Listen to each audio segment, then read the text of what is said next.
चित्स्वभावाय भावाय सर्वभौम नमः सिद्धिभ्यः।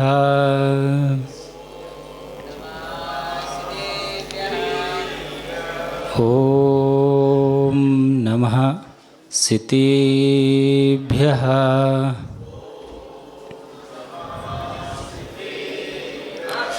ॐ नमः सिद्धिभ्यः।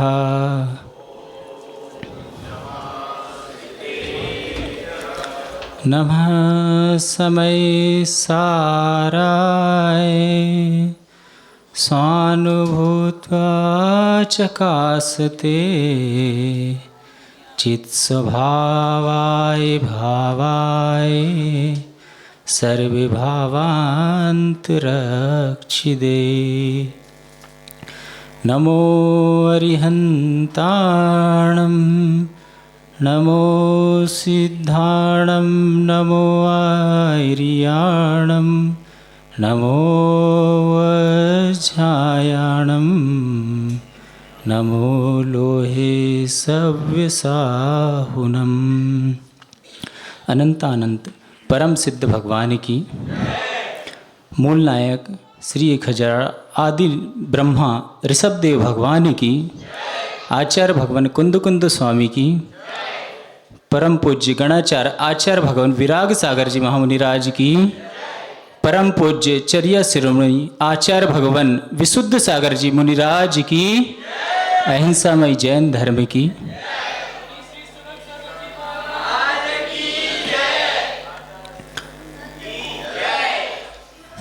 भावबंधुओं, जगत में कहा जाता है कि उस मनुष्य ने मुझे दुख दिया है,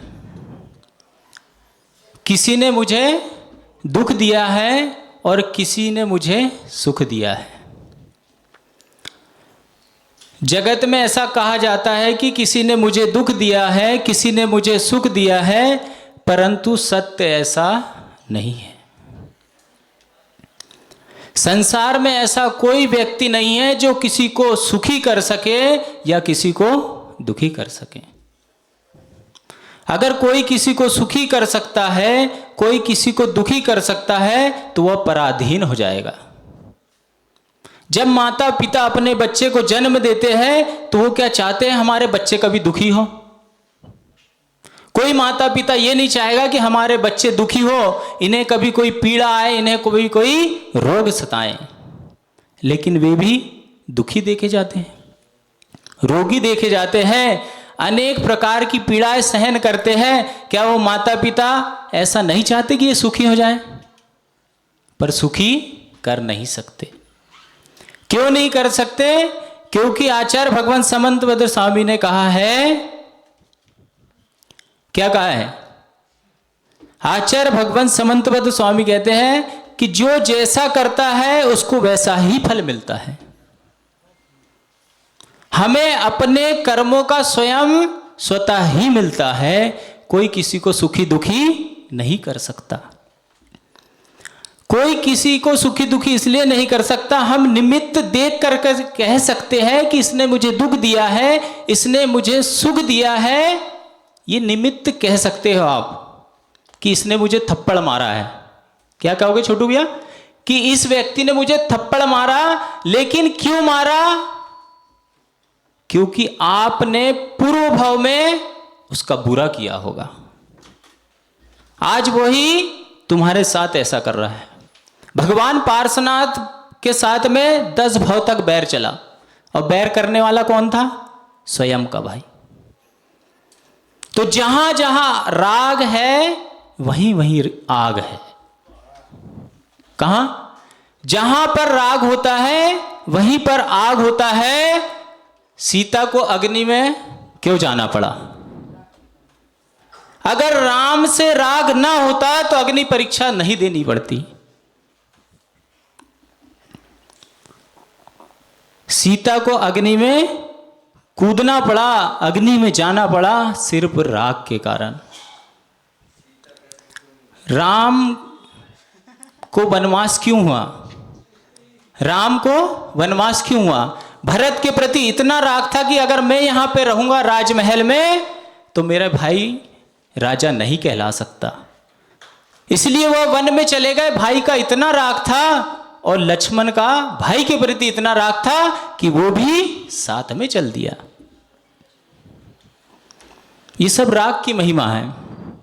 इतना प्रेम दोनों भाई के अंदर, राम लक्ष्मण के अंदर इतना प्रेम भैया कि जब देवों में ये बात आई तो उन्होंने उनकी परीक्षा लेना चाहा कि हम भी तो देखें। तो उन्होंने जब लक्ष्मण से कहा कि भैया आपके राम जो भाई है उनकी मृत्यु हो गई, तो लक्ष्मण ये सदमा सहन नहीं कर पाए और वह मृत्यु को प्राप्त हो गए। भाई के प्रति इतना राग तो करना, लेकिन इतना नहीं करना कि दूसरों के लिए हमारे प्राण चले जाएं। आपने देखा होगा आस पड़ोस में, मोहल्ले में या गांव में कभी कोई के यहाँ पे कोई एक्सपायर डेथ हो जाती है तो हम लोग वहां पे जाते हैं। उनके परिवार के लोग इतना रोते हैं, कई तो बेहोश हो जाते हैं, उन्हें होश में लाना पड़ता है। अरे जो चला गया उसके लिए क्या रोना, जो चला गया उसके लिए क्या रोना, वो वापस आने वाला नहीं है। जिसके लिए रो रहे हो वो तो चला ही गया, और जो रो रहे हैं वो भी बचने वाले नहीं है। ये जीवन की सच्चाई है। जिसके लिए रो रहे हैं वो तो चला ही गया, और जो रो रहे हैं वो भी एक दिन चले जाएंगे। इस संसार में कोई भी रहने वाला नहीं है। इस देह को छोड़ करके एक दिन हमें जाना ही पड़ेगा। आचार्य भगवान कुंद स्वामी ने समय सार जी में लिखा है, रत्तो बंददी कम्मम मुच्चदी जीवो विराग संपत्तो ऐसो जिनो बदेसो तम्हा कम्मे सुमारज्य। क्या कहा कि राग ही बंद का कारण है। जितना राग करोगे उतना तुम्हें बंद होगा, और जो वैरागी होगा वही मोक्ष को प्राप्त कर सकेगा। राग बंद का कारण है और वैराग्य मोक्ष का कारण है। तो जब लक्ष्मण की मृत्यु हो गई तो भाई का राग उससे सहा नहीं गया। 6 महीने तक के अपने कांधे पर लेकर के लक्ष्मण को घूमता रहा। ये भाई का राग था।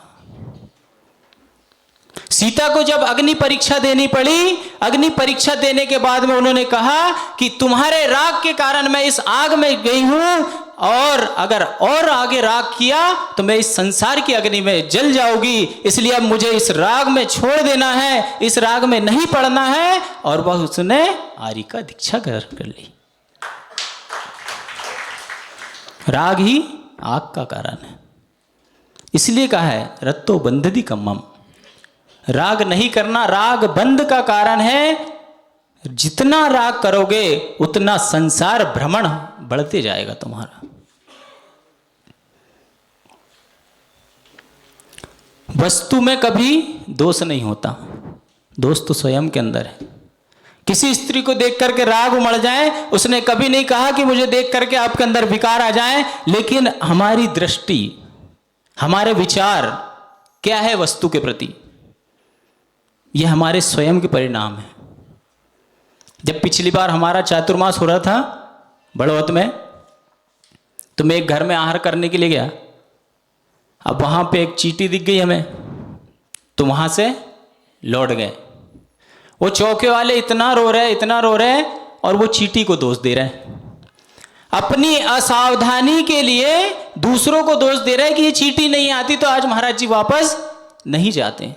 वो चींटी को गाली दे रहे हैं, चींटी को दोषी ठहरा रहे कि तू कहाँ से आ गई और मैं वापस आ गया। उधर से हमारे बड़े महाराज जी जितेंद्र सागर जी भी दूसरे चौके से लौट करके आए।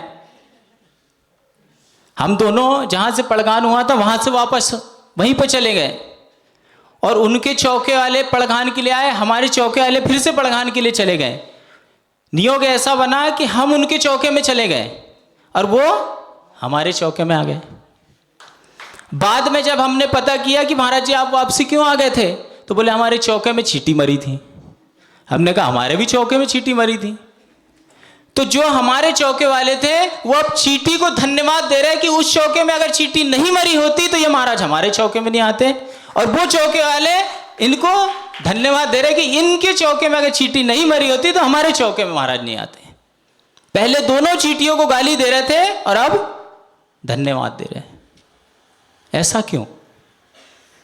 पहले जिस चींटी को दोस्त देख रहे थे कि तू कैसे आ गई यहां पे, अब उसी को धन्यवाद दे रहे। यह हमारी दृष्टि है, वस्तु का कोई दोष नहीं है। वस्तु में ना राग है ना द्वेष है, हमारी दृष्टि के अंदर ही राग होता है, हमारी दृष्टि के अंदर ही द्वेष होता है। नितिन भैया, हमारी दृष्टि में ही दोष होता है। ऐसे ही हम व्यापार करेंगे, दुकानदारी करेंगे।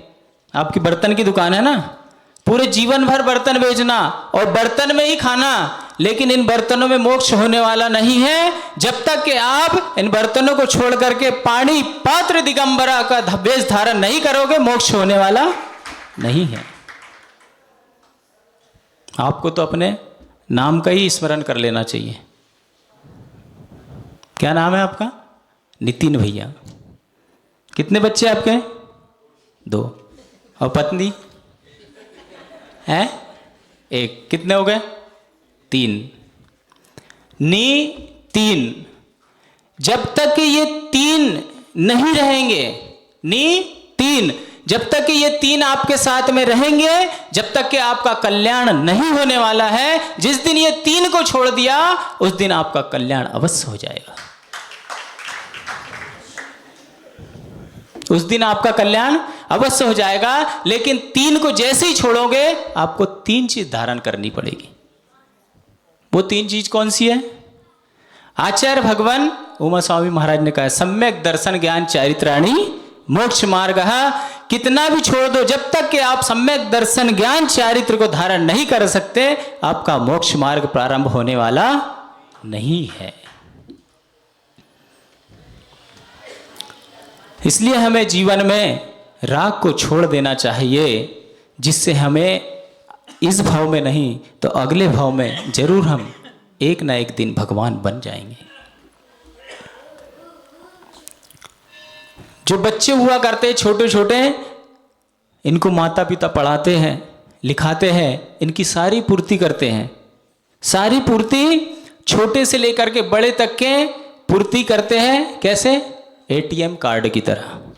कैसे? एटीएम कार्ड की तरह। कहीं भी ले जाओ आप, एटीएम कार्ड लगाओ, आपकी सारी जरूरतें पूरी हो जाएगी। उससे आपको कभी कोई दिक्कत भी नहीं आती है। आप जहां जाओगे जो चाहोगे वो चीज मिल जाएगी। ऐसे ही माता पिता अपने बच्चों को एटीएम की तरह पूरा पालन करते हैं। उन बच्चों को भी सोचना चाहिए कि हम इस माता पिता के लिए बुढ़ापे में आधार कार्ड बन जाएं। हम अगर बचपन से लेकर के जवानी तक के जिन माता पिता के आश्रय से पले हैं, उनका उपकार है, तो हमें भी उन माता पिता का उपकार चुकाना चाहिए।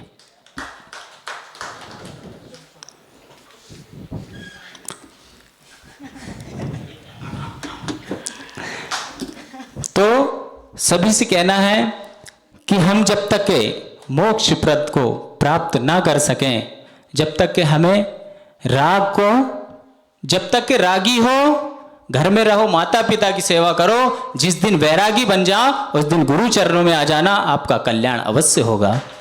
इसी भावना के साथ बोलिए अंतिम तीर्थेश भगवान महावीर स्वामी की अंतिम तीर्थ परम पूज्य आचार्य भगवान विशुद्ध सागर जी महाराज की।